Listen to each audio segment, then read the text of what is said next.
നമസ്കാരം, ഞാൻ ബൈജു നായർ. നമ്മുടെ ചാനലിലേക്ക് സ്വാഗതം. ഇന്ന് റാപ്പിഡ് ഫെയറിൻ്റെ ദിവസമാണ്. നിങ്ങൾ ഉപയോഗിക്കുന്ന വാഹനത്തെപ്പറ്റി നിങ്ങൾ തന്നെ അഭിപ്രായം പറയുന്ന പ്രോഗ്രാമാണ് റാപ്പിഡ് ഫെയർ. ധാരാളം പ്രവാസികൾ നമ്മുടെ വീഡിയോ കാണുന്നുണ്ടാവും. നിങ്ങൾ വിദേശത്ത് സമ്പാദിക്കുന്നതിൻ്റെ വലിയൊരു ഭാഗം ഇന്ത്യയിലേക്കാണ് അയക്കുന്നത്. കുടുംബത്തിൻ്റെ ചിലവുകൾക്കായിട്ടായാലും ബാങ്കിലായാലും സ്ഥലത്തിലായാലും മാർക്കറ്റിലായാലും ഒക്കെ ഇന്ത്യൻ രൂപയിലാണ് നമ്മുടെ ഇൻവെസ്റ്റ്മെൻറ്റ് കൂടുതലും. അപ്പോൾ നിങ്ങൾ ശ്രദ്ധിച്ചിട്ടുണ്ടാവും, കഴിഞ്ഞ ഒരു വർഷത്തിനുള്ളിൽ തന്നെ ഇന്ത്യൻ രൂപയുടെ മൂല്യം 10% വരെ ഇടിഞ്ഞിട്ടുണ്ട്. 2005 തുടക്കത്തിൽ 85 ആയിരുന്നത് ഇപ്പോൾ 94 രൂപയുടെ അടുത്ത് എത്തിയിട്ടുണ്ട്. അപ്പോൾ ഭാവിയിൽ ഇതുപോലെ തുടർന്നാൽ ഏറ്റവും കൂടുതൽ നഷ്ടം വരാൻ പോകുന്ന പ്രവാസികൾക്ക് തന്നെയാണ്. കാരണം അവരുടെ സ്വത്തുക്കൾ കൂടുതലും നാട്ടിൽ ഇന്ത്യൻ രൂപയിലാണ്. രൂപയുടെ മൂല്യം കുറയുമ്പോൾ പ്രവാസികളുടെ സ്വത്തുക്കളുടെ മൂല്യം കുറയും. അതുകൊണ്ട് പ്രവാസികൾ ചെയ്യേണ്ട കാര്യം കുറച്ച് പണം ഗ്ലോബൽ മാർക്കറ്റിൽ കൂടി ഇൻവെസ്റ്റ് ചെയ്യുക എന്നുള്ള കാര്യമാണ്. നമുക്കിപ്പോൾ ഡോളറിൽ തന്നെ ഇൻവെസ്റ്റ് ചെയ്ത് ഡോളറിൽ തന്നെ ലാഭം ഉണ്ടാക്കാനുള്ള അവസരങ്ങളുണ്ട്. ഇതിനായിട്ട് സ്റ്റാർ യൂണിയൻ ഡാ ഇച്ചി ലൈഫിൻ്റെ gift flexi asset advantage fund എന്ന NFOയിൽ ഏപ്രിൽ 26 വരെ പ്രവാസികൾക്ക് ഇൻവെസ്റ്റ് ചെയ്യാം. അപ്പോൾ ഇതിൻ്റെ ഡീറ്റെയിൽസ് അറിയാനുള്ള ലിങ്ക് വീഡിയോയുടെ ഡിസ്ക്രിപ്ഷനിലും കമൻറ്റ് ബോക്സിലും ഞാൻ കൊടുത്തിട്ടുണ്ട്. കൂടാതെ സ്ക്രീനിൽ കാണുന്ന ഈ QR കോഡ് സ്കാൻ ചെയ്താലും മതി. മലയാളത്തിൽ തന്നെ നമുക്ക് സംശയങ്ങൾ ചോദിച്ച് മനസ്സിലാക്കാം. പിന്നെ ഇവിടെ ഗിഫ്റ്റ് സിറ്റി വഴിയാണ് ഇൻവെസ്റ്റ്മെൻറ്റ് നടക്കുന്നത്. NAV $10. എത്ര ഇൻവെസ്റ്റ്മെൻറ്റ് നടത്തിയാലും കിട്ടുന്ന ലാഭത്തിന് ടാക്സും അടയ്ക്കേണ്ട ആവശ്യമില്ല. നമ്മൾ ഇൻവെസ്റ്റ് ചെയ്ത പണം മാർക്കറ്റ് നന്നായിട്ട് പെർഫോം ചെയ്യുമ്പോൾ ഇൻ്റർനാഷണൽ ഇക്വിറ്റീസിലും ഡൗൺ ആകുമ്പോൾ ഗവൺമെൻറ് ബോണ്ടിലും ഡെപ്റ്റിലുമൊക്കെ ഇൻവെസ്റ്റ് ചെയ്യാം. അതുപോലെ സ്വർണം, വെള്ളി, ഓയിൽ പോലുള്ള അസറ്റുകളുടെ വില വരുന്ന സമയങ്ങളിൽ അവയിലേക്ക് നിക്ഷേപം നടത്തുന്നതായിരിക്കും. ഇതൊന്നും നമ്മൾ ചെയ്യേണ്ട ആവശ്യമില്ല, അവരുടെ ഫണ്ട് മാനേജർമാർ ചെയ്തോളും. അപ്പോൾ ഗ്ലോബൽ ഡൈവേഴ്സിഫിക്കേഷനോടൊപ്പം അസറ്റ് ഡൈവേഴ്സിഫിക്കേഷനും ടാക്സ് ഇല്ലാത്തതിനാൽ ടാസ്ക് ഡൈവേഴ്സിഫിക്കേഷനും ഒക്കെ ഇവിടെ ഒരുമിച്ച് ലഭിക്കും. Allocation charge, policy administration charge ഇവയൊന്നുമില്ല എന്ന് മാത്രമല്ല മാസം പ്രീമിയത്തിൻ്റെ 120 ഇരട്ടി ലൈഫ് കവറും ഉണ്ടാവും. പ്രവാസികൾക്ക് ഇൻവെസ്റ്റ് ചെയ്യാൻ താല്പര്യമുണ്ടെങ്കിൽ ഏപ്രിൽ 26 മുമ്പായിട്ട് ഡിസ്ക്രിപ്ഷനിലും കമൻറ്റിലും ലിങ്ക് ചെക്ക് ചെയ്യാം. അല്ലെങ്കിൽ സ്ക്രീനിൽ കാണുന്ന QR കോഡ് സ്കാൻ ചെയ്താലും മതി. വെറും 9 ദിവസം മാത്രമേ ഇനി ബാക്കിയുള്ളൂ. അപ്പോൾ നമുക്കിനി റാപ്പിഡ് ഫെയർ കാണാം. അപ്പോൾ നമ്മളിന്ന് ആദ്യം പരിചയപ്പെടുന്നത് ഒരു ടൊയോട്ട ഹൈക്രോസിൻ്റെ ഓണറിനെയാണ്. പറഞ്ഞു വന്നപ്പോൾ നമ്മുടെ പ്രിയപ്പെട്ട നേതാവ് ശ്രീ KV തോമസിൻ്റെ കൊച്ചു മകനുമാണ് അല്ലേ? നമസ്കാരം. നമസ്കാരം. പേര് അന്റോണിയോ. അപ്പോൾ തോപ്പുംപടി ആയിരിക്കുമല്ലോ? അതെ അതെ അല്ലേ? നിങ്ങൾക്ക് നേരത്തെ കുറച്ച് ഒരു വാഹനങ്ങൾ മറ്റേ ട്രാവൽ കമ്പനി ഇല്ലായിരുന്നോ? ട്രാവൽസ് ഉണ്ടായിരുന്നു. ഞങ്ങൾക്ക് ഷേർലീസ് ടൂർസ് ആൻഡ് ട്രാവൽസ് ഉണ്ടായിരുന്നു. അമ്മയാണ് നടത്തിയിരുന്നത്. അതൊരു 2018 ആയപ്പോൾ നിർത്തി. ഞാനൊക്കെ പണ്ട് സ്ഥിരം കാണുമായിരുന്നു ഇതുവഴി കൊച്ചിയിൽ ഓടിക്കൊണ്ടിരുന്നത്. അപ്പോൾ അതെന്താ നിർത്താൻ കാര്യം? എന്തെങ്കിലും നിർത്താന്ന് വെച്ചാൽ നമുക്ക് ആൾക്കാർ, കാരണം നമ്മൾ പാക്കേജ് ടൂർസ് ആയിരുന്നു കൂടുതലും ആ സമയത്ത്. ആൾക്കാർ പാക്കേജ് ടൂർസ് എടുക്കണ കുറച്ചു, കൂടുതലും മൂന്നാർ, തേക്കടി, ഊട്ടി ആ ഒരു ഇത്. അവര് പിന്നെ നിർത്തിയത്. അതുകൊണ്ട് പിന്നെ നമ്മള് സ്ലോലി നിർത്തിയത്. അത് ശരി. അപ്പൊ ഇത് എത്ര കാലമായി എടുത്തിട്ട്? ഇപ്പൊ മാർച്ചിൽ എടുത്തതാ. മാർച്ച് 7 എന്തോ എടുത്തതാ. നമ്മള് ഒരു 6 months വെയിറ്റ് ചെയ്തു. കാരണം ഒക്ടോബറിൽ ബുക്ക് ചെയ്തതാണ്. പക്ഷെ ഞങ്ങൾക്ക് 2026 മാനുഫാക്ചർ ഡേറ്റ് ഉള്ളത് വേണമായിരുന്നു. അപ്പൊ നമ്മൾ പിന്നെ ഭാവിയിൽ വിൽക്കുമ്പോൾ കുറച്ചും കൂടി റീസെയിൽ വാല്യൂ കിട്ടും. അപ്പൊ അങ്ങനെ നോക്കിയെടുത്തതാണ്. അപ്പൊ വില കൂടിയില്ലേ ഈ ഒരു സമയത്ത്? ഇതിന്റെ ഇടയ്ക്കുള്ള സമയം ഒരു 1 lakh കൂടി. 41 ആയിരുന്നു ഓൺ റോഡ് പ്രൈസ്. 1 lakh കൂടി. അപ്പോൾ ഇതിനകത്ത് നല്ല ഗംഭീരമായിട്ട് ഒന്ന് റാപ്പ് ചെയ്തിട്ടുണ്ട്. PPF ആണ്, പക്ഷേ ഒരു ഡാർക്ക് കളറായി. പിന്നെ റെഡ് ആക്സൻസ് ഒക്കെ വന്നു. പിന്നെ ലൈറ്റും മാറ്റി അല്ലേ? മൊത്തത്തിൽ മാറ്റിയിട്ടുണ്ട്. ലൈറ്റ് എന്താ മാറ്റാൻ കാര്യം? ഇതിന്റെ ലൈറ്റ് ഫ്രണ്ടിലെ ലൈറ്റിന് വളരെ വെട്ടം കുറവാണ്. അപ്പൊ എന്റെ കോളേജിലൊരു ഫ്രണ്ട് ഉണ്ട്, അവന്റെ ഫാമിലിക്ക് ഈ വണ്ടിയുണ്ട്. അവരവർ ആന്ധ്രയിൽ നിന്നാണ്. അപ്പൊ ആന്ധ്രയിൽ അവര് ഫോഗ് ലൈറ്റ് ഇടുന്നവർക്ക് എന്തിട്ടാലും കുഴപ്പമില്ല.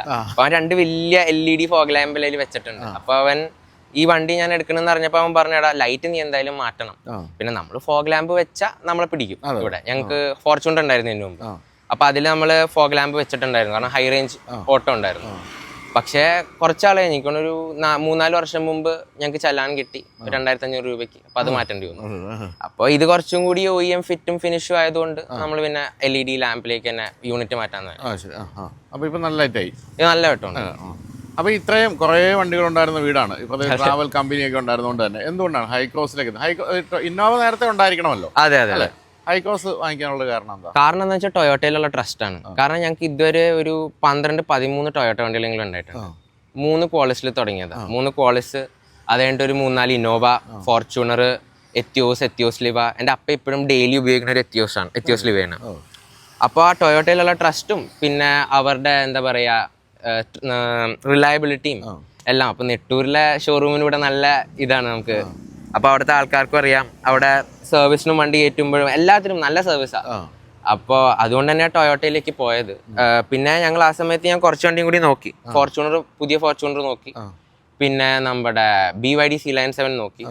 പിന്നെ നമ്മുടെ ടിഗ്വാൻ R-Line ഇറങ്ങി. കാരണം ഞങ്ങളുടെ മെയിൻ കൺസേൺ എന്തായിരുന്നു എന്ന് വെച്ചാൽ ഞങ്ങൾക്ക് സെക്കൻഡ് റോ സ്പേസ് വേണം. പിന്നെ അതുപോലെ നല്ല ബൂട്ട് സ്പേസ് വേണം. അപ്പം ഇതാണ് നോക്കിയത്. ടിഗ്വാൻ R9 ഞാൻ ഓടിച്ചു നോക്കി, എനിക്ക് അത്ര ഇഷ്ടമായില്ല ഓടിച്ചിട്ട്. കാരണം ഇല്ല, എനിക്ക് ഇഷ്ടമായി. എനിക്ക് എൻ്റെ അങ്കിള് കഴിഞ്ഞ വർഷം ഒരു Q3 എടുത്തിട്ടുണ്ടായി സ്പോർട്ട് ബാക്ക്. അപ്പോൾ അത് ഞങ്ങൾക്ക് സെയിം എഞ്ചിനാണല്ലോ, അപ്പോൾ അത് ഓടിച്ചുള്ളൊരു സുഖം എനിക്കിതിൽ കിട്ടിയില്ല. പിന്നെ അതിന് ഇലക്ട്രോണിക് സ്റ്റിയറിംഗ് വീലായിട്ടും വളരെ ടൈറ്റായിട്ട് എനിക്ക് തോന്നി, ഒരു ആവശ്യമില്ലാതെ. പിന്നെ അതിൻ്റെ റൈഡ് ക്വാളിറ്റിയും കുറച്ചും കൂടി സ്റ്റിഫായി തോന്നി, അതുകൊണ്ട് പിന്നെ അത് വേണ്ടാന്ന് വെച്ചു. C-Line 7 ആണ് എനിക്ക് ഓടിച്ചതിൽ ഏറ്റവും ഇഷ്ടമായത്. നല്ല പവർ ഉണ്ട്. പിന്നെ എന്താ പറയുക, ഇക്കോ മോഡിൽ തന്നെ ഒരു നല്ല രസം അത്. അപ്പൊ അതുകൊണ്ടാണ് അത് നോക്കിയത്. അതെന്താ EV നേരത്തെ ഉപയോഗിക്കുന്നുണ്ടോ വീട്ടിൽ?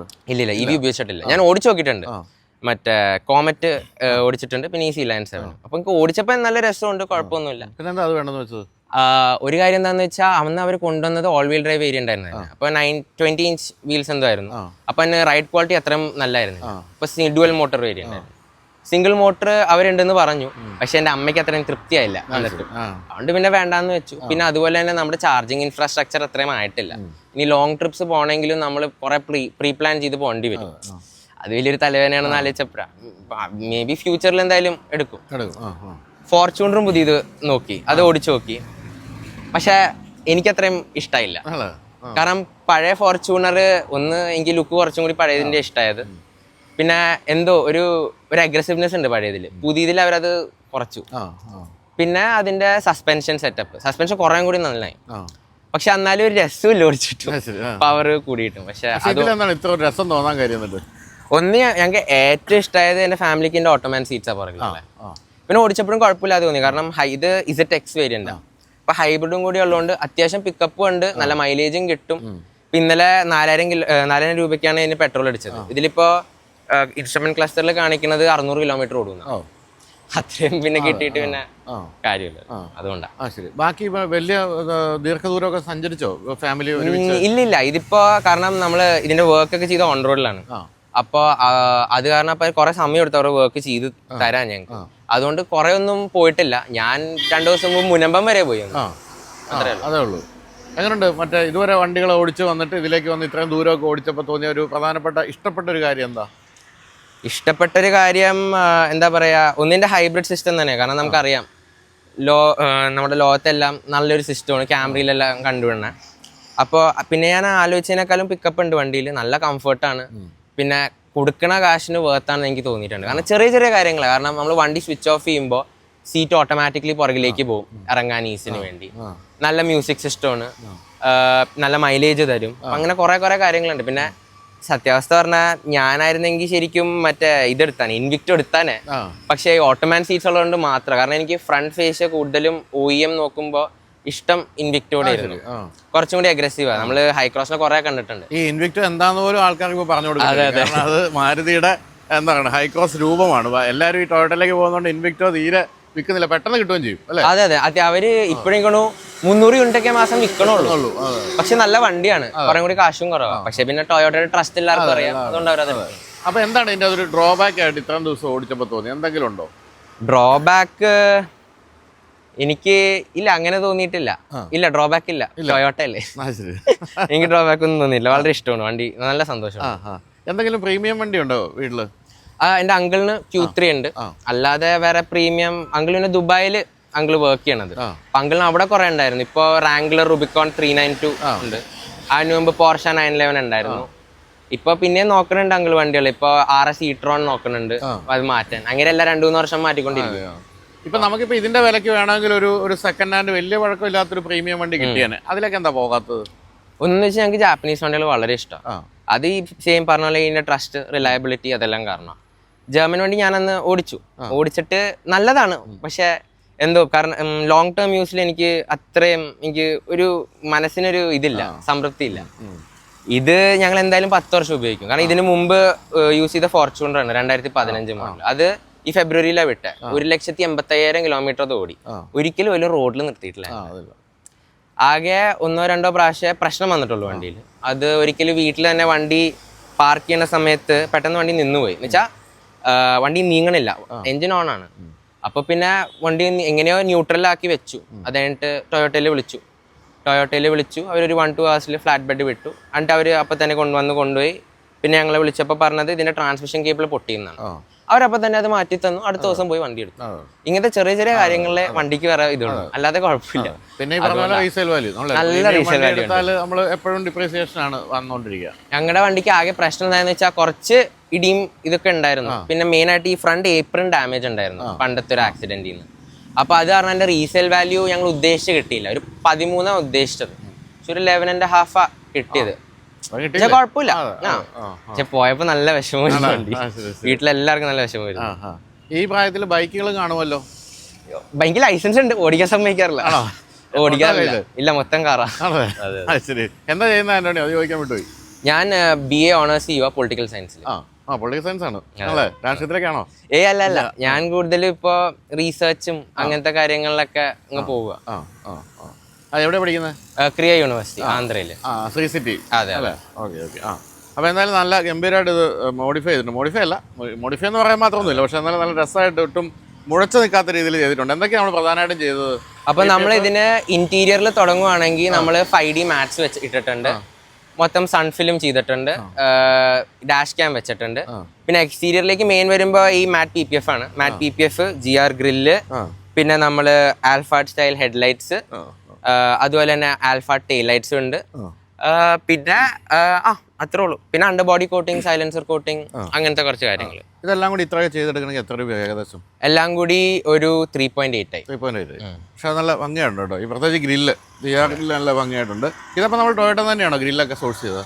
അല്ലല്ല, ഇത് ആഫ്റ്റർ മാർക്കറ്റ് ആണ്. പക്ഷെ ടൊയോട്ട അവര് ഷോറൂമിൽ നിന്ന് ചെയ്തു തരും ഇതല്ല. പക്ഷെ അവരുടെ പ്രൈസ് കുറച്ചും കൂടി കൂടുതലാണ്. അപ്പോൾ എന്തായാലും നന്നായിട്ടുണ്ട്. എനിക്ക് ഓൺ റോഡിനെ പറ്റി കുറച്ച് കാര്യങ്ങൾ പറയണം. എന്താണ് പറഞ്ഞിട്ട്? ഞാൻ പ്രതീക്ഷിച്ച പ്രൊഫഷണലിസം അല്ല ഓൺ റോഡ് കാണിക്കുന്നത്. കാരണം അവര് ഞങ്ങളോട് ഇങ്ങോട്ട് പറഞ്ഞത് 10 days വണ്ടി തീർത്ത് തരാന്ന, മാക്സിമം 10 days. ഞാൻ അങ്ങോട്ട് പറഞ്ഞതല്ല, ഇങ്ങോട്ട് ഞങ്ങളോട് പറഞ്ഞ 10 days വർക്ക് തീർത്ത് തരാന്ന. 1 മാസം എടുത്തു വണ്ടിയുടെ വർക്ക്. 1 മാസം എടുത്തു. അതിന് ഇവര് പറഞ്ഞു നേരത്തെ കൊണ്ടുവന്ന നേരത്തെ തീർക്കാം. ഞങ്ങൾ വന്ന് 6-ാം തീയതി 7-ാം തീയതി വൈകുന്നേരം വണ്ടി ഡെലിവറി എടുത്തു. അതിന്റെ അടുത്ത ദിവസം രാവിലെ കൊണ്ടുപോയി കൊടുത്തു. ഒരു 4 ദിവസം കഴിഞ്ഞാൽ വർക്ക് ചെയ്തു തുടങ്ങി. അത് ഞങ്ങൾക്ക് അറിയണ്ട.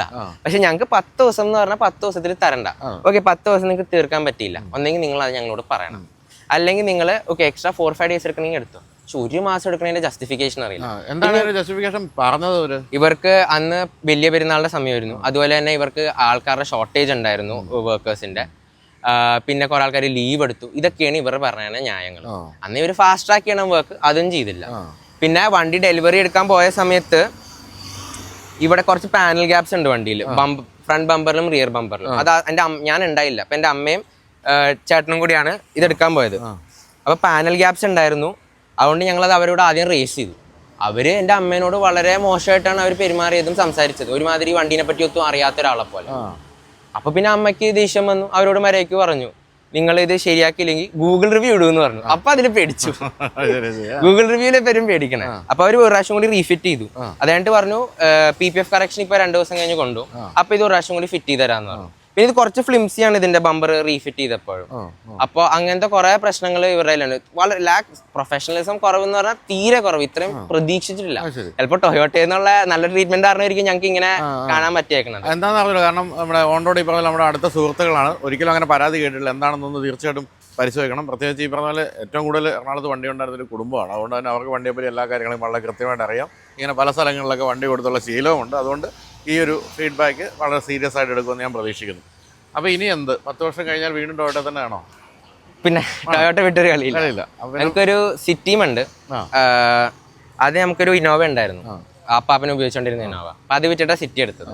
ശരിക്കും അതൊരു 3 വർഷം മുമ്പ് ഞങ്ങൾ ഇത് എടുക്കാൻ നോക്കിയതാ അന്ന്. പക്ഷെ അന്ന് ഇവർ ഡിസ്കണ്ടിന്യൂ ചെയ്തിട്ടുണ്ടായി ടോപ്പ് വേരിയൻസ്. അതുകൊണ്ട് അന്ന് എടുക്കാൻ പറ്റിയില്ല. പക്ഷെ പിന്നെ വളഞ്ഞിരിഞ്ഞിലേക്ക് തന്നെ എത്തി. അപ്പോൾ അദ്ദേഹം ഇപ്പം ഡൽഹിയിൽ ഇന്നോവ തന്നെ ആയിരിക്കുമല്ലോ? ഡൽഹിയിലില്ല, ഡൽഹിയിൽ അവിടെ അവരൊരു ക്യാമറ ഉപയോഗിക്കും. ഹൈബ്രിഡ് ഒരു ക്യാമറ. അത് അവര് ഓൾറെഡി പണ്ട് മറ്റേ Oommen Chandy sir president CM ആയിരുന്നപ്പോ ഉപയോഗിച്ചുകൊണ്ടിരുന്നതാണ്. അതാകെ 36,000 kilometre എന്തേ ഓടിയിട്ടുള്ളൂ. 10-15 വർഷം പഴക്കമുണ്ട്. അത് വിറ്റ നല്ല കാശ് കിട്ടും. അപ്പോൾ എന്തായാലും thank you so much. Thank you. അപ്പം ശ്യാമ, നമുക്ക് ഇതിന്റെ ടൈൽ ലാമ്പ് കൂടെ ഒന്ന് കാണിച്ച് അവസാനിപ്പിക്കാം. അതിലൊക്കെ മാറ്റം വരുത്തിയെന്ന് പറഞ്ഞല്ലോ. അപ്പോൾ നമ്മളിനി മഹീന്ദ്ര താർ ഉടമയാണ് കാണുന്നത്. എൻ്റെ സുഹൃത്തുകൂടിയാണ് അനീഷ്. ബ്രാൻഡ്കോർ എന്ന് പറയുന്ന ഒരു മാർക്കറ്റിംഗ് കമ്പനി നടത്തുന്നു. അതെ മനീഷ തുടങ്ങിയിട്ട് ഇപ്പോൾ നമ്മൾ 5 year ആയി. പോസ്റ്റ് കോവിഡ് സിനാരിയോയിലാണ്. ഞാൻ അതിനു മുമ്പ് സെയിം ബൈജൻ അറിയാലോ, ഞാൻ വേറൊരു കമ്പനിയുടെ GM ആയിരുന്നു. പിന്നെ കോവിഡിൽ ഇവന്റ് ഇൻഡസ്ട്രി മൊത്തത്തിൽ ഒന്ന് ഫ്രം ടോപ്പ് ടു ബോട്ടം ഒന്ന് പോയല്ലോ. അപ്പോൾ വീണ്ടും നമ്മൾ റീസ്റ്റാർട്ട് ചെയ്തതാണ്. നമ്മൾ Brandcore events and innovations private limited എന്നാണ്. നമ്മൾ ആക്ച്വലി കോർപ്പറേറ്റ് മാർക്കറ്റ് സപ്പോർട്ടാണ്. നമ്മൾ പേഴ്സണൽ ഇവന്റ്സ് അങ്ങനെയുള്ള കാര്യങ്ങളൊന്നും നമ്മളില്ല. നമ്മൾ പ്യുവർലി ഇൻ ടു കോർപ്പറേറ്റ്സ് ആണ്. എല്ലാം ലൈക്ക് ഓട്ടോമൊബൈൽ, മഹീന്ദ്ര, ഹുണ്ടായി അങ്ങനെയൊക്കെയുള്ള കമ്പനികൾ, ഇന്ത്യൻ നേവി അങ്ങനെയൊക്കെയുള്ള കുറച്ച് കമ്പനികൾ, എല്ലാം കോർപ്പറേറ്റ് കമ്പനികൾ, MNCക്ക് വേണ്ടി മാത്രമാണ് നമ്മൾ ചെയ്യുന്നത്. അപ്പോൾ അങ്ങനെ ചെയ്യുന്ന കമ്പനിയുടെ വണ്ടി വാങ്ങിക്കണം നിർബന്ധമുണ്ടോ? അങ്ങനെയില്ല. പിന്നെ വൈചാൻ അറിയാവുന്ന പോലെ നമ്മളൊരു 22 വർഷത്തോളമായിട്ട് മഹീന്ദ്രയുടെ മാർക്കറ്റ് സപ്പോർട്ടറാണ്. അപ്പോൾ മറ്റെല്ലാ കമ്പനീനേക്കാളും അവർ സ്പെൻഡിങ്ങിലൊക്കെ കുറച്ച് കോൺസ്റ്റന്റ് ആണ്. അപ്പോൾ ഓട്ടോമാറ്റിക്കലി റിലേഷൻഷിപ്പും ഒരു ലോങ് ഇയേഴ്സിന്റെ ഉണ്ടല്ലോ. അപ്പോൾ എനിക്ക് ബൈജനെ ഞാൻ പരിചയപ്പെടുന്നത് അതിന്റെ ഭാഗമായിട്ടാണ്. അപ്പോൾ ഇപ്പോഴും ഇങ്ങനെ ബന്ധം പോകുന്നത്. അപ്പോൾ അതുകൊണ്ട് വലിയ ഡിസ്കൗണ്ട് കിട്ടിയോ? അത്യാവശ്യം. ഞാൻ ഇത് പിന്നെ ഡെമോ വെഹിക്കിളായിരുന്നു നമ്മൾ. അപ്പോൾ പിന്നെ ബ്രാൻഡ് ന്യൂവിനോട് എനിക്ക് അത്ര വലിയ ഒരു താല്പര്യമില്ല. ഒരു സെക്കൻഡ് കാർ എല്ലാം ഇപ്പോൾ കമ്പനി വരുമ്പോൾ നമ്മളെല്ലാം കമ്പനിയുടെ പേരിലായിരിക്കുമല്ലോ. അപ്പോൾ വൈഫിന് ഉപയോഗിക്കാൻ വേണ്ടിയിട്ട് ഒരു കാർ എന്നുള്ള രീതിയിൽ എപ്പോഴും കസിന്റെ വണ്ടി കണ്ടപ്പോൾ മോന് ഭയങ്കര ഇഷ്ടപ്പെട്ടു. അപ്പോൾ അതുകൊണ്ട് ഇതിലേക്ക് വന്നതാണ്. മാനുവലാണ്, ബട്ട് വൈഫ് ഓടിക്കും. അതുകൊണ്ട് വൈഫ് ഉപയോഗിക്കും. നമുക്കും എടുക്കാൻ തോന്നും. ഇത് ഈ കുറച്ച് ബോഡി റോൾ അങ്ങനെ ഇങ്ങനെയൊക്കെ പ്രോബ്ലംസ് പറയുമെങ്കിലും ഇത് പാർക്കിങ്ങിൽ 2 വണ്ടി കിടക്കുമ്പോൾ നമുക്കൊരു ശനിയാഴ്ചക്ക് ഇത് എടുത്തിറങ്ങാൻ നമുക്ക് തോന്നും. മാനുവൽ എടുത്ത സാധാരണ സ്ത്രീകൾ ഓട്ടോമാറ്റിക്കിലേക്ക് പോകേണ്ടതാണല്ലോ. വൈഫ് മാനുവൽ ഒന്ന് പഠിക്കണം എന്നൊരു ആഗ്രഹം ഉണ്ടായിരുന്നു. അപ്പോൾ ആളെ കൊണ്ട് അത് ബലമായിട്ട് പഠിപ്പിച്ചു. പിന്നെ ഇപ്പോൾ പഠിച്ചു കഴിയുമ്പോൾ പിന്നെ അതിൻ്റെ ഒരു രസം ഉണ്ടല്ലോ. പക്ഷെ എങ്കിലും ഇപ്പം ഇത്രയും കാലം ഓടിച്ചു കഴിയുമ്പോഴത്തേക്കും വൈഫ് പറഞ്ഞു തുടങ്ങി എനിക്ക് ഓട്ടോമാറ്റിക്. അങ്ങനെയില്ല. അവരെ സംബന്ധിച്ച് എല്ലാവരും ഓട്ടോമാറ്റിക്കല്ലേ ഓടിക്കുന്നത്. അപ്പൊ ഈ മാനുവൽ ഓടിക്കുമ്പോൾ അവർക്ക് കുറച്ച് റെസ്പെക്ട് കൂടുതലാണ് അവരെ കിട്ടുമ്പോഴേ. പ്രത്യേകിച്ച് ആളുകൾ ഇത് മാനുവൽ അല്ല അല്ലെ, ഓട്ടോമാറ്റിക് അല്ലാലേ എന്ന് കാണുമ്പോൾ ഒരു ബഹുമാനം കുറച്ച് കൂടുതലല്ല. അവര് വൺസ് അത് എൻജോയ് ചെയ്യാൻ തുടങ്ങി കഴിഞ്ഞാൽ അവർക്ക് അത് തന്നെ മതി. അത് അവിടെയാണ് അതിൻ്റെ അകത്തൊരു ട്രിക്കി ഫാക്ടർ കിടക്കുന്നത് എനിക്ക് തോന്നുന്നു. അപ്പൊ അനീഷ് അത് ഉപയോഗിക്കുന്നുണ്ട്. ഞാൻ എല്ലാം മറാസ് ഉപയോഗിക്കുന്നുണ്ട്. പിന്നെ XUV 300 ഡീസൽ ഓടിക്കുന്നുണ്ട്. അത് ഡെയിലി പർപ്പസിന് അതാ ഉപയോഗിക്കുന്നത്. അതാകുമ്പോൾ അത്യാവശ്യം നല്ല പവർഫുള്ളും ആണ്, മൈലേജും ആണ്. പിന്നെ ലോങ് റൺ ഉള്ളത് വൈഫ് ഹൗസ് ഊട്ടിയില്ല. അപ്പൊ അങ്ങോട്ടേക്കൊന്ന് പോകേണ്ടി വരും. ആ പോകുന്ന സമയത്തെല്ലാം ഇത് ഉപയോഗിക്കും. ബുദ്ധിമുട്ടൊന്നുമില്ല കേട്ടോ, ഇതുകൊണ്ടും പോകാറുണ്ട്. ഇപ്പൊ മോനാണ് തീരുമാനിക്കുക ഇതിൽ പോയാലോ അങ്ങനെയൊക്കെ ചോദിക്കുമല്ലോ. അവരുടെ ഒരു ഇല്ലല്ല, ആൾ അഡ്ജസ്റ്റ് ചെയ്തിരിക്കും. ബട്ട് ബാക്കിലും പ്രോബ്ലം ഒന്നുമില്ല. എക്സാക്ട്ലി. ഇപ്പൊ ഞാൻ ഇടുക്കിയിലും ഒക്കെ ഫാദർ മദറും ഒക്കെ ആയിട്ടൊക്കെ പോകാറുണ്ട്. 70+ ഒക്കെ. ആ സമയത്തും അവര് കേറുന്ന ഒരു ബുദ്ധിമുട്ടുണ്ട്. പിന്നെ കുഴപ്പമില്ല, നമ്മൾ അഡീഷണൽ ഹാൻഡ് റെസ്റ്റ് ഒക്കെ ഒന്ന് വെച്ച് കഴിഞ്ഞാൽ കുഴപ്പമില്ല. നമുക്ക് മറ്റേ വണ്ടിയിലൊക്കെ നോക്കാം. കാരണം ആൾക്കാർക്ക് താല്പര്യം 3XO ഡീസൽ വണ്ടി അമേസിംഗ് വെഹിക്കിൾ ആണ്. ഒരു രക്ഷയില്ലാത്ത വണ്ടിയാണ്. ആകെ അതിനുള്ള ഒരു പ്രോബ്ലം ഒരു CVT ഗിയർ ബോക്സ് ഇല്ല എന്നുള്ള, ഡീസലിൽ ഇല്ല എന്നുള്ളതാണ്. അത്തരം കാര്യങ്ങൾ ആഗ്രഹമുള്ളവർക്ക്. അല്ലാതെ ഒരു മൈൻഡ് ബ്ലോയിങ് പെർഫോമൻസ് ആണ്. അതിന്റെ പെർഫോമൻസ് നന്നായി ഓടിച്ചില്ലെങ്കിൽ കയ്യിൽ നിന്ന് പോകും. അത്രയും നല്ല ഒന്നാമത് നല്ല രീതിയിൽ ട്യൂൺഡ് ആണ് വെഹിക്കിൾ. ആക്ച്വലി നല്ല ഇന്റീരിയർ സ്പേസ് നല്ലതാണ്. ഡിക്കി സ്പേസ് മാത്രം കുറച്ച് കുറവാണ്. അല്ലാതെ സൂപ്പർ വെഹിക്കിളാണ്. ബേസ് വേരിയന്റ് തുടങ്ങി സൺറൂഫും എല്ലാം ഉണ്ട്. പിന്നെ നെക്സോൺ വരുന്നതിന് മുൻപേ 5 സ്റ്റാർ എൻക്യാപ്പിൽ കിട്ടിയ വണ്ടിയുമാണല്ലോ. ബേസിക്കലി അത് തിവോലിയുടെ ഹാഫ് കട്ട് വേർഷനാണ്. തിവോലി ആണല്ലോ, ആളുകൾക്ക് അത്ര അറിയില്ലെന്നേ ഉള്ളൂ. ബട്ട് ഭയങ്കര സ്റ്റേർഡിനെസ്സും ആണ്. നല്ല ഡ്രൈവിംഗ് കംഫർട്ടാണ്. ഞാനിപ്പോ ഇന്നലെ കൂടി രാത്രി അവിടെ നിന്ന് വന്നേ ഉള്ളൂ. അപ്പൊ ഈ 3 വണ്ടികളിൽ ഏറ്റവും ഇഷ്ടം പെട്ടെന്ന് സെലക്ട് ചെയ്യുന്നതായിരിക്കും. അതിപ്പോ പർപ്പസ് വേറെയാണ്. ബട്ട് ബൈജനം പറഞ്ഞ പോലെ ആളുകൾ ശ്രദ്ധിക്കാത്തൊരു വണ്ടിയാണ്. ഇപ്പോൾ ഫേസ് ലിഫ്റ്റ് വന്നതിന് ശേഷം ധാരാളം ഇറങ്ങുന്നുണ്ട്. ബട്ട് 3XO എന്ന് പറഞ്ഞിറങ്ങുമ്പോൾ അമേസിംഗ് വെഹിക്കിളാണ്. അത് മാനുവൽ ആകെ ഒരു ഡ്രോബാക്ക് അതിന് ഓട്ടോമാറ്റിക് ഗിയർ ബോക്സ് ഇല്ല എന്നുള്ളതാണ്. പിന്നെ അന്നത്തെ AMT ഉണ്ട്, ബട്ട് AMT ഈസ് ഓൾവേസ്. പിന്നെ അന്ന് ഇറങ്ങിയ മോഡലൊന്നും ഇന്റീരിയറിലൊക്കെ ചെറിയ സ്ക്രീനും. അതെ. ഇപ്പൊ ബൈജനം തന്നെ ഇന്റർവ്യൂ പറഞ്ഞില്ലേ, 3XO ആയതിനു ശേഷം നല്ല ഡിഫറൻസ് ആയി. അതുപോലെ തന്നെ ഫാമിലികൾ ഇപ്പോൾ ശരിക്കും ശ്രദ്ധിക്കാൻ തുടങ്ങി. വൺസ് ടെസ്റ്റ് ഡ്രൈവ് എടുത്താൽ അതിൽ വീഴാൻ ചാൻസ് വളരെ കൂടുതലാണ്. കാരണം അതിന്റെ ഒരു കംഫർട്ടും കാര്യങ്ങളൊക്കെ വെച്ച്. പിന്നെ മറാസോ 7 സീറ്റർ ഉപയോഗത്തിനുണ്ട്. ഈ പറഞ്ഞ പോലെ അവരത് നിർത്തിയില്ല എന്നുള്ള രീതി പോകുന്നതുകൊണ്ടാണ് ആൾക്കാർ ശ്രദ്ധിക്കാതെ പോയൊരു നല്ല വണ്ടിയായിട്ട് കുറെ കാലം ഒരു ബ്ലൂ കളർ വണ്ടി കുറെ കാലം യൂസ് ചെയ്തിട്ടുണ്ടായിരുന്നു. എന്റെ ടോപ്പ് എൻഡ് ആണ്. അതും നമ്മൾ ഈ പറഞ്ഞ പോലെ 7 സീറ്റർ ഉപയോഗത്തിന് ഒരു അമേസിംഗ് വെഹിക്കിളാണ്. നല്ല യാത്രാ സുഖം. ഒരുപാട് ഇന്റീരിയർ സ്പേസ് ഉണ്ട്. എനിക്ക് തോന്നുന്നു ഇന്നോവനേക്കാൾ കൂടുതൽ ഇന്റീരിയർ സ്പേസ് ഉണ്ട്. അതും മാനുവലാണ്. മാനുവൽ, അതിൽ പക്ഷേ ഓട്ടോമാറ്റിക് ഇല്ല. നിങ്ങളെല്ലാം മാനുവലാണ്. ഇനിയിപ്പോ പോകുമ്പോൾ എന്റെ കയ്യിൽ നേരത്തെ ഉണ്ടായിരുന്നു ഓട്ടോമാറ്റിക് ഉണ്ടായിരുന്നു GLA ആണ്. ഞാൻ പിന്നെ കോവിഡിന്റെ ടൈമിലെ സമയത്ത് അത് കൊടുത്തു. ഇനിയിപ്പോ എന്തായാലും ഞാനൊരു ഹാർഡ് കോർ മെർക്ക് ഫാനാണ്. അപ്പൊ അതുകൊണ്ട് പിന്നെ ഇനി അടുത്ത വണ്ടി ഏതായാലും വരുമ്പോ അതിൽ തുടങ്ങി അങ്ങ് പോകാലോ എന്നുള്ളത് വിചാരിച്ചു. മാറാന്ന് വിചാരിച്ചു. ഇതെല്ലാം ഇങ്ങനെ, പക്ഷേ ഇതല്ല ഈ പറഞ്ഞ പോലെ മാനുവൽ ആണെങ്കിലും എല്ലാം ഓരോരോ കാറ്റഗറിയിൽ കുറച്ച് പെപ്പിനെസ് ഉള്ള വണ്ടികളെ കയ്യിൽ വെച്ചിരിക്കുന്നത്. അപ്പൊ അതുകൊണ്ട് കുഴപ്പമില്ല. അത് എല്ലാം ഫോർച്ചുനേറ്റ്ലി ഒരു അൺഫോർച്ചുനേറ്റ്ലി മഹീന്ദ്രയായി പോയെന്ന് മാത്രം. അപ്പൊ ആളുകൾ ഇത് കാണുന്ന മറ്റ് മാർക്കറ്റ് സപ്പോർട്ട് ചെയ്യുന്ന കമ്പനിയുടെ ആൾക്കാർ വിചാരിക്കും. അപ്പൊ ഇതിൽ കുറച്ച് മോഡിഫിക്കേഷൻ ഒക്കെ കാണുന്നുണ്ട്. ഇതൊക്കെ ആരുടെ താല്പര്യമാണ്? ഭാര്യയുടെ ആണോ അതോ? ഇത് കുഴപ്പമെന്നു വെച്ചാൽ ഈ വണ്ടിയുടെ ഒരു പ്രശ്നമാണിത്. നമുക്ക് കുറച്ച് വണ്ടി ഭ്രാന്ത് ഉണ്ടല്ലോ. ഇത് കാണുമ്പോൾ ഇത് വേണ്ടാന്ന് പറയില്ല. അപ്പൊ എന്തെങ്കിലുമൊക്കെ ബർത്ത്ഡേ ഒക്കെ ആയിട്ടൊക്കെ വരുമ്പോൾ അടുത്തൊക്കെ വരുമ്പോൾ എന്തൊക്കെയായിരിക്കും ഗിഫ്റ്റ് വേണ്ടതെന്നൊക്കെ ചോദിക്കുമ്പോൾ നമ്മൾ വേറെ കാര്യങ്ങൾ പറയാം. അലോയ് വീൽ ആയിക്കോട്ടെ, ഒരു ടയർ പ്രൊഫൈൽ കൂടിയ ടയർ ആയിക്കോട്ടെ. അപ്പൊ അങ്ങനെയൊക്കെയുള്ള കാര്യങ്ങളില്ലേ. പിന്നെ ബേസിക് ആയിട്ടുള്ളൊരു വൃത്തികേട്ടിലേക്ക് പോവാത്തൊരു മോഡിഫിക്കേഷൻ ചെയ്ത് വെച്ചാൽ ഒരു കാണുമ്പോൾ ഒരു ഭംഗിയുണ്ടല്ലോ. അപ്പൊ തീരെ വൃത്തികേടാവാത്ത രീതിയിൽ എന്നാൽ ഒരു വ്യത്യസ്തം വേണമല്ലോ എന്നുള്ള രീതിയിൽ അങ്ങനെ ചെയ്തു വെച്ചു. കഴിഞ്ഞ ദിവസം നമ്മുടെ മോട്ടോർ വെഹിക്കിൾ ഡിപ്പാർട്ട്മെന്റ് ഇന്റർവ്യൂ നിങ്ങളെ കണ്ടു കാണാം. അതിൽ പറയുന്നത് അവർക്ക് ഏറ്റവും താല്പര്യം താറാണെന്നാണ്. ഏറ്റവും കൂടുതൽ വരുമാന സ്രോതസ് അല്ല, അതിലേക്ക് ഒരു വാഗ്ദാനം കൂടി ഇതല്ലേ. ഞാൻ അങ്ങനെ എനിക്ക് തോന്നുന്നു ബോഡി ലൈൻ ഒന്നും വിടാതെയാണ് ടയറൊക്കെ വെച്ചിരിക്കുന്നത്. വൃത്തികേടായിട്ട് ചെയ്തല്ലോ എന്നുള്ളത് ഉദ്ദേശം. അവര് പൊതുവെ ഈ നമ്പർ പ്ലേറ്റ് ഒക്കെയാണ് മാറ്റം. അല്ല, നമുക്ക് പിന്നെ അങ്ങനെ ചെയ്യേണ്ട ഒരു താല്പര്യമുള്ള ആളല്ല. ആ ഏജും കഴിഞ്ഞു. അങ്ങനെ ചെയ്ത് വെച്ചിട്ട് പ്രിറ്റി ഡീസെന്റ് ആയിട്ട് ഇരിക്കുക. ഇത് നാളെ ഭയങ്കരമായിട്ട് ചില വണ്ടികൾ മോഡിഫിക്കേഷൻ ചെയ്യുമ്പോഴേ ആ ഒരു സമയത്ത് ഓക്കെ, പിന്നെ ഒരു 3-4 മാസം കഴിഞ്ഞ് ഇത് നോക്കുമ്പോൾ അയ്യോ അത് വരരുതല്ലോ. അങ്ങനെ ചെയ്തു വെച്ചത്. ഇനി അടുത്തൊരു വണ്ടിയിലേക്ക് പോകുമ്പോൾ ഈ 3 വണ്ടിയിൽ ഏതാ മാറ്റുന്നത്? ഇനിയിപ്പോൾ ഓട്ടോമാറ്റിക്കലി നമ്മൾ എവരി 3X ആയിരിക്കും നമ്മളത് മാറ്റണം. കാരണം നമ്മൾ കമ്പനി വെഹിക്കിളാണ്. നമ്മൾ എവരി 4 ഇയർ 5 ഇയർ ഒക്കെ കഴിയുമ്പോൾ ഒന്ന് ചേഞ്ച് ചെയ്യുമല്ലോ.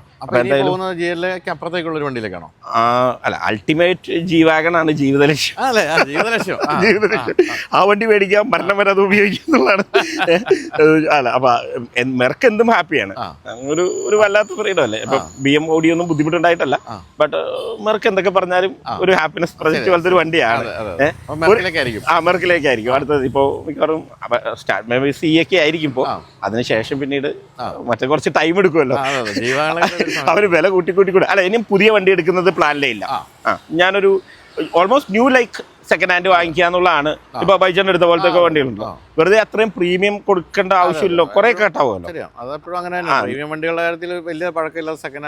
നമ്മളത് പ്രാക്ടിക്കാലിറ്റികൾ നോക്കുമ്പോൾ അങ്ങനെയല്ലേ കറക്റ്റ് ആയിട്ട് വരിക. പിന്നെ ബ്രാൻഡ് ന്യൂ ഇങ്ങനെ പൊട്ടിച്ചെടുക്കണമെന്നൊന്നും നമുക്ക് നിർബന്ധമല്ല. നീറ്റ്ലി മെയിൻറ്റൈൻഡ് വണ്ടികളാവണം എന്നുള്ളത്. അപ്പൊ എന്തായാലും ഈ പറഞ്ഞ പോലെ താറിന്റെ കാര്യത്തിൽ നമ്മൾ ഒത്തിരി കാര്യങ്ങളൊന്നും താറിനെ പറ്റി ചോദിക്കാനല്ല. എല്ലാവരും ഉപയോഗിച്ചുകൊണ്ടിരിക്കുന്ന വണ്ടിയാണ്. ആകെ എല്ലാവരും പറഞ്ഞൊരു പ്രശ്നം ബാക്കിൽ കയറാൻ ഇറങ്ങാനുള്ള ഒരു ബുദ്ധിമുട്ട് മാത്രമാണ്. ആ ബുദ്ധിമുട്ടിൽ വേണ്ടെങ്കിൽ നിങ്ങൾക്ക് റോക്സ് വാങ്ങിച്ചാൽ. അല്ല, പക്ഷെ ആളുകൾ താറിന് കിട്ടുന്ന ഒരു ചില ഗുണങ്ങളുണ്ട്. നമുക്ക് രസമാണ് കുറച്ച് കഴിയുമ്പോൾ. ഇതൊരു ഭയങ്കര ആൾക്കാരുടെ ഒരു ആഗ്രഹമാണ് ഈ G-Wagon എന്നൊക്കെ പറഞ്ഞാൽ കാർ വാങ്ങിക്കുക എന്നുള്ളത്. ഇത്ര വണ്ടികൾ റോട്ടിലുണ്ടെങ്കിൽ ഞാൻ ഇപ്പോഴും വൈഫ് ഞാനൊക്കെ ഫാമിലി ട്രാവൽ ചെയ്യുമ്പോൾ ആളുകൾ ഇതിലേക്ക് ഇപ്പോഴും നോക്കും.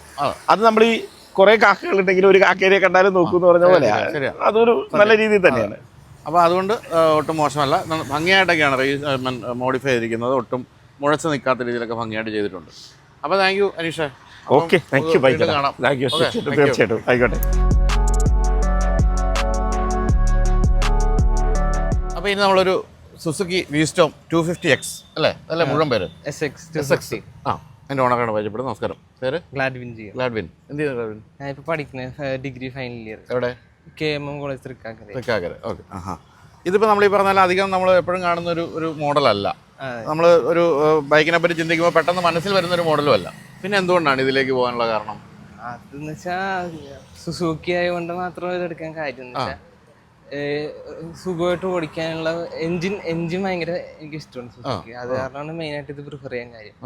പിന്നെ ആദ്യം ഹിമാലയ എടുക്കാറുണ്ട് താല്പര്യം, പക്ഷേ ഹിമാലയൻ സ്റ്റോപ്പ് ചെയ്ത് കളഞ്ഞല്ല.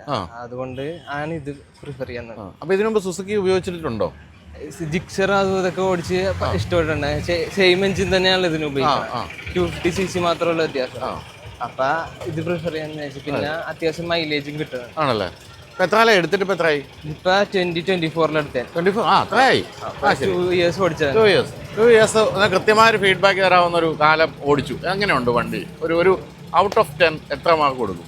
വണ്ടി എന്ന് വെച്ചാല് വണ്ടി നല്ല വണ്ടിയാന്ന് വെച്ചാൽ ബേസിക്കലി ഹാൻഡിൽ ചെയ്യാനും പിന്നെ ഈസി ടു യൂസ് ആണ്. ബേസിക്കലി ഗിയേഴ്സിന് സുഖമായിട്ട് ഇടാം, സ്മൂത്ത് ആണ് ഭയങ്കര. അതുകൊണ്ട് മാത്രം അത് പ്രിഫർ ചെയ്യാൻ കാരണമുള്ളൂ. പിന്നെ ഡ്രോബാക്സ് ഉണ്ട്. എന്താണ് ബേസിക്കലി ഡ്രോബാക്സ് എന്ന് പറഞ്ഞാൽ ഇതിന്റെ സസ്പെൻഷൻ ബേസിക്കലി ഒരു റേസിംഗ് വണ്ടിയുടെ സസ്പെൻഷൻ 250cc പിക്ചറിന്റെ സസ്പെൻഷൻ തന്നെ ഇതിനും കൊടുത്തതാണ്. അപ്പൊ അത് പറഞ്ഞ ഇത്തിരി സ്റ്റിഫാണ്. അപ്പൊ ഗട്ടറൊക്കെ ചാടുമ്പോൾ നന്നായിട്ട് അറിയും, നടുവേനയൊക്കെ എടുക്കും. അത് ഒരു ഡ്രോബാക്കാണ് മെയിൻ. പിന്നെ ഹൈറ്റ് ചെറിയ പ്രശ്നം ഉണ്ടാവും. ആദ്യം കോൺഫിഡൻസിന്റെ ഇഷ്യൂ ഉണ്ടാവും. പിന്നെ കുറച്ച് കളയുമ്പോ അത് ഈ പില്ലൻ റൈഡർക്ക് എങ്ങനെയുണ്ട് കംഫർട്ട്? പില്ലൻ കംഫർട്ടും സീറ്റ് കംഫർട്ട് ഇത്തിരി ഇഷ്യൂ ആണ്. പക്ഷേ ഇത്തിരി ഒരു 100 കിലോമീറ്റർ ഒക്കെ ഓടിച്ച് അടുപ്പിച്ച് ഓടിച്ച് അതുമല്ല അത്യാവശ്യം ലോങ് പോയി കഴിയുമ്പോ അറിയാൻ പറ്റും നമുക്ക്, അവിടെ സോറായിട്ട് തോന്നും. അത് കുറച്ച് ഒരു ഡിസഡ്വാൻറ്റേജ് ആയിട്ട് തോന്നിയത്. മൈലേജ് എങ്ങനെയുണ്ട്? മൈലേജ് ഒരു ലോക്കൽ ഓടുമ്പോ 38-37 അബവ് കിട്ടുന്നുണ്ട്. ലോക്കല് കോളേജിൽ പോണ സമയം അത്രയും കിട്ടുന്നുണ്ട്. പിന്നെ ലോങ് പോയാൽ ചിലപ്പോ ഒരു 42-43 അബവ് കിട്ടും. ഇത് കോളേജിൽ ആരെങ്കിലും വേറെ ആരെങ്കിലും ഉപയോഗിക്കുന്നുണ്ടോ? ഇല്ല, അതാണ് ഞാൻ ചോദിച്ച ചോദ്യങ്ങളൊക്കെ എല്ലാവരും എപ്പോഴും ചോദിക്കുന്നുണ്ടാവും അല്ലേ, ഇത്തരത്തിലുള്ള ചോദ്യങ്ങളൊക്കെ അല്ലേ? അപ്പൊ ഇതേ ചോദ്യം എല്ലാവരും ചോദിക്കാറില്ല, എന്തുകൊണ്ട് ഇത് എടുത്തെന്നുള്ളത്. വേറെ ഒത്തിരി ഈ ഒരു സെഗ്മെന്റിലുള്ളപ്പോ എന്തുകൊണ്ട് ഇത് എടുത്തു എന്നുള്ളത് അല്ലേ? ബേസിക്കലി സുസുക്കി ആയതുകൊണ്ട് മാത്രം ഇത് എടുക്കാൻ കാര്യം. അല്ല, എന്നിട്ട് ഇത്ര 2 വർഷം ഉപയോഗിച്ചപ്പോഴും ആ ഒരു വിശ്വാസം നിൽക്കുന്നുണ്ട്, സുസുക്കി ആയതുകൊണ്ട് ഇത്ര ഒരു എൻജിൻ റിലയബിൾ ആണ്. അത് മാത്രമാണ് സുസുക്കിയുടെ ഏറ്റവും ബെസ്റ്റ് ആയിട്ടുള്ള കാര്യം എന്നാണ്. അതുകൊണ്ടാണ് സുസുക്കി പ്രിഫർ ചെയ്യാൻ കാര്യം. ഈസി ടു യൂസ് ആണല്ലോ, അതുകൊണ്ട് പ്രിഫർ ചെയ്ത്. പിന്നെ ഇത് നല്ല റോഡ് പ്രസൻസും കിട്ടുന്നുണ്ട്. കോളേജിൽ എനിക്ക് മാത്രമുള്ള ഈ വണ്ടി. ഹിമാലയൻ എടുത്തിട്ടുണ്ടെങ്കിൽ കുറെ പേരിലുണ്ട്. ഹിമാലയൻ അടിപൊളി വണ്ടിയാണ്, അത് പറഞ്ഞാൽ അത്രയും വിറ്റ് പോകാൻ കാര്യം. ഇത് പിന്നെ ഇപ്പൊ കുറച്ചൊക്കെ കണ്ടു തുടങ്ങി. ഇപ്പൊ അത്യാവശ്യം വിറ്റ് തുടങ്ങി. പക്ഷെ ആ പ്രൈസ് റേഞ്ചിൽ എന്താണ് പ്രൈസ്? എത്രയായി ഓൺറോഡ്? 275 അത്രയായി. മറ്റേ ഹിമാലയൻ ആണെങ്കിൽ ഓൺറോഡ് എത്ര? ഏകദേശം ഹിമാലയൻ ആ റേറ്റ് തന്നെയായിരുന്നു. 250cc 400cc വെച്ച് നോക്കുമ്പോ അതെ, ആ വ്യത്യാസം ഉണ്ടല്ലോ. ശരിയാണല്ലോ, CC വ്യത്യാസം ഉണ്ടല്ലോ. അത് ഞാൻ പെട്ടെന്ന് ഓർത്തില്ല. അതാണ് ഏറ്റവും വലിയ ഡിസഡ്വാൻറ്റേജ്. പ്രൈസ് റേഞ്ച് ഇത്തിരി കൂടി താഴ്ത്തായിരുന്നു. എനിക്ക് തോന്നുന്നത് ഇതിനകത്ത് കുറെ പാർട്സ് ഇമ്പോർട്ട് ചെയ്ത് വരുന്നതായിരിക്കും. അതുകൊണ്ടാണ് അവർക്ക് ഈ വിലക്ക് കൊടുക്കേണ്ടി വരുന്നതെന്നാണ് എനിക്ക് തോന്നുന്നത്. സുസുക്കി ഇവിടെ അധികം ഇത്തരം സാധനങ്ങളൊക്കെ മാനുഫാക്ചറിങ് അസംബ്ലിക്കൊക്കെ ആയിരിക്കും ഇവിടെ അധികം ഉള്ളത്. E20 ആണല്ലേ, ഫ്യൂവൽ E20 ഒക്കെ ഉണ്ട്. എങ്ങനെയുണ്ട് സ്പെയർ പാർട്സ് കോസ്റ്റും സർവീസ് കോസ്റ്റും? സ്പെയർ പാർട്സിന് ഇച്ചിരി ടൈം പിടിക്കാൻ സാധ്യതയുണ്ട്. കാര്യം എന്ന് വെച്ചാൽ ഹാൻഡിൽ ഒരു പ്രാവശ്യം ഞാൻ ഇത് വീണായിരുന്നു ഒരു പ്രാവശ്യം. അപ്പൊ പിന്നെ ഹാൻഡിൽ വളഞ്ഞിട്ട് ഞാൻ മാറ്റിയപ്പോ ടൈം പിടിച്ചായിരുന്നു. അവര് പറഞ്ഞ് അവിടെ നിന്ന് വന്നം. അതാണ് ഞാൻ പറഞ്ഞത്, പാർട്സ് അധികവും ജപ്പാനിൽ നിന്ന് തന്നെ വന്നുകൊണ്ടിരിക്കുന്നത്. അവൈലബിലിറ്റി ഒരു പ്രശ്നമാണ്. റേറ്റോ അത്യാവശ്യം കൂടുതലാണ്. സർവീസ് കോസ്റ്റ് ഒന്നും വലിയ കുഴപ്പമില്ല. നല്ല സാധാരണ സർവീസിന് എത്ര രൂപയ്ക്ക് ഏകദേശം ആവും? എനിക്ക് ഇതിന്റെ ഫസ്റ്റ് 3 സർവീസ് അവർ ഫ്രീ ആയിട്ട് ചെയ്തു. ബാക്കി ഒരു 2000 താഴെ 1000 റേഞ്ച് അത്രയും വരുള്ളൂ. ബേസിക് ഓയിൽ ചേഞ്ച്, ലൂബിങ്, അതൊക്കെ. ഈ കണക്ടിവിറ്റി ഫീച്ചേഴ്സ് എന്തെങ്കിലും കാര്യമായിട്ടുണ്ടോ? അതും ഒരു ഡ്രോബാക്ക് ആണ് അല്ലേ. ഈ പ്രൈസ് റേഞ്ചിലുള്ള വേറെ വണ്ടികൾക്ക് മിക്കതിലും നല്ല ഫീച്ചേഴ്സ് സാധനമൊക്കെ ഉണ്ടാവും. ഇതൊന്നുമില്ല. TVSന്റെ തന്നെ ഭയങ്കര ഫീച്ചേഴ്സ് ഒക്കെ ഭയങ്കര ടോപ്പ് ഉണ്ട്. ഇതിന് പക്ഷെ അത് ഭയങ്കര കുറവാണ്. അതും കുറവാണ്. അപ്പൊ അങ്ങനെ ഒരാൾ വന്ന് ചോദിക്കുകയാണ്, ഇത്രയും വില കൊടുത്ത് ഞാൻ ഈ വണ്ടി വാങ്ങിക്കണോ? 2 വർഷം ഉപയോഗിച്ച ഒരാളോട് ചോദിക്കുകയാണ്, എന്തായിരിക്കും ഉത്തരം? പക്ഷെ സുസുക്കി ഇഷ്ടപ്പെടുന്ന ഒരാൾക്ക് ഈ വണ്ടി ഇഷ്ടപ്പെടും. അത്യാവശ്യം നല്ലതായിട്ട് ഇഷ്ടപ്പെടും. ഈസി ടു യൂസ് എന്ന് വെച്ചാൽ നമുക്ക് ഒരു ബിഗിനർ ഫ്രണ്ട്ലി അത് വണ്ടി. അതുകൊണ്ട് മെയിനായിട്ട് പിന്നെ ഒരു കോൺഫിഡൻസ് ഇഷ്യൂ ഉണ്ടാവില്ലായിരിക്കും. അതുകൊണ്ട് മാത്രമാണ് എടുക്കാൻ ഒരു മോട്ടീവ് കിട്ടുന്നത്. അല്ലെങ്കിൽ ഇതിന് വലിയ അങ്ങനെയൊന്നുമില്ല. ഫാൻസ് ആകുമ്പോൾ മാത്രമേ എടുക്കാൻ ചാൻസ് ഉള്ളൂ. ഫാൻസ് മാത്രമേ എടുക്കാൻ സാധ്യതയുള്ളൂ അല്ലേ. അപ്പോൾ ഇനി എന്താണ് ഇത് ഇറങ്ങിക്കഴിഞ്ഞാൽ 2 വർഷത്തിനുള്ളിൽ ധാരാളം മോഡലുകൾ വന്നല്ലോ. എന്താണ് കണ്ണിപ്പെട്ടിരിക്കുന്നത്? വാങ്ങിക്കാൻ അല്ലെങ്കിൽ പോലും കൊള്ളാലോ എന്ന് തോന്നിയൊരു മോഡൽ ഏതാണ്? അങ്ങനെ ഇപ്പൊ ഇതുവരെ അങ്ങോട്ട് തോന്നിയിട്ടില്ല. ഇത് ഫസ്റ്റ് ബൈക്ക് ആയതുകൊണ്ട് ശരി, ഇത് തന്നെ മനസ്സ് നിൽക്കുക. അതെ, ഇത് ആദ്യമായിട്ട് വാങ്ങിച്ചു വണ്ടിയാണ്. പിന്നെ അത് ഇമോഷണലി എത്ര കാലം ഉപയോഗിക്കും ഇനി ഇത്? ഇത് എന്തായാലും ഞാൻ വെക്കൂല. ആണല്ലേ? ശരി. അപ്പൊ അതുകൊണ്ട് മോശം അഭിപ്രായം അല്ല കേട്ടോ. കാര്യം ഇങ്ങനെയൊക്കെ ഇത്തിരി കുറ്റമൊക്കെ പറഞ്ഞെങ്കിലും മോശം അഭിപ്രായം അല്ല, നമ്മള് ഓണസ്റ്റ് ആയിട്ട് പറയണോ. ശരി. അല്ല, എന്തൊക്കെ പറയാം, കാണാൻ ഭയങ്കര ഒരു ലുക്കാണ് കേട്ടോ, അത് പറയാതിരിക്കാൻ പറ്റില്ല. അതെ, റോഡ് പ്രസൻസ് ആണ് ഇതിന്റെ മെയിൻ ആയിട്ട്. ഫാക്ടറി ആരെങ്കിലും ഒക്കെ വണ്ടിയൊക്കെ സിഗ്നലിലൊക്കെ നിർത്തുമ്പോ ചോദിക്കുക ഏതാ വണ്ടി. കാര്യം ഇത് കാണുമ്പോ ഒരു ബിഗ് ബൈ ഫീൽ തോന്നും. അതാണ് 250cc എന്ന് ഒരിക്കലും പറയല്ല. അതിനൊക്കെ അപ്പുറത്തേക്ക് ഒരു 800cc ലുക്കാണ് ഈ സാധനം ഉള്ളത്. അതാണ് അതിന്റെ ഒരു പ്രത്യേകത എന്ന് പറയുന്നത്. ശരിക്കും കുറച്ചുകൂടി പവർഫുൾ ആക്കി വന്ന സാധനമായിരുന്നു അല്ലേ. എന്നാലും മോശമില്ല. അപ്പോൾ എന്തായാലും കറക്റ്റ് ഒരു ഫീഡ്ബാക്കാണ്. കുറച്ച് സ്റ്റിഫാണ് അത്.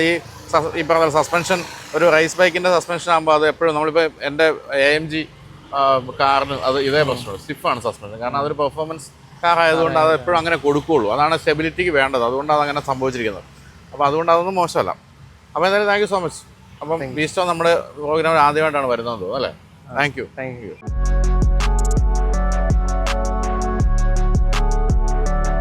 അപ്പോൾ റാപ്പിഡ് ഫെയർ അവസാനിക്കുകയാണ്. അപ്പോൾ നമ്മൾ പുതിയ വാഹനം പരിചയപ്പെടുന്നതോടൊപ്പം പ്രവാസികൾക്ക് രൂപയുടെ മൂല്യം കുറയുന്നത് പേടിക്കാതെ തന്നെ ഡോളറിൽ ഇൻവെസ്റ്റ് ചെയ്ത് ഡോളർ ലാഭം ഉണ്ടാക്കാനുള്ള അവസരത്തെക്കുറിച്ച് ഞാൻ തുടക്കത്തിൽ പറഞ്ഞിരുന്നു. ഏപ്രിൽ 26 വരെയാണ് ഈ NFAയുടെ ലാസ്റ്റ് ഡേറ്റ്. ഇനി 9 ദിവസം മാത്രമേ ബാക്കിയുള്ളൂ. ലിങ്ക് ഡിസ്ക്രിപ്ഷനിലും കമൻറ്റിലും ഉണ്ട്, അല്ലെങ്കിൽ സ്ക്രീനിൽ കാണുന്ന QR കോഡ് സ്കാൻ ചെയ്താലും മതി. പ്രവാസികൾക്ക് ഇത് മികച്ച ഒരവസരമാണെന്ന് തോന്നുന്നുണ്ടെങ്കിൽ ഒന്ന് ചെക്ക് ചെയ്ത് നോക്കുക. അപ്പോൾ നമുക്കിനി അടുത്ത ആഴ്ച മറ്റൊരു റാപ്പിഡ് ഫെയർ കൊണ്ട് കാണാം. ബൈ.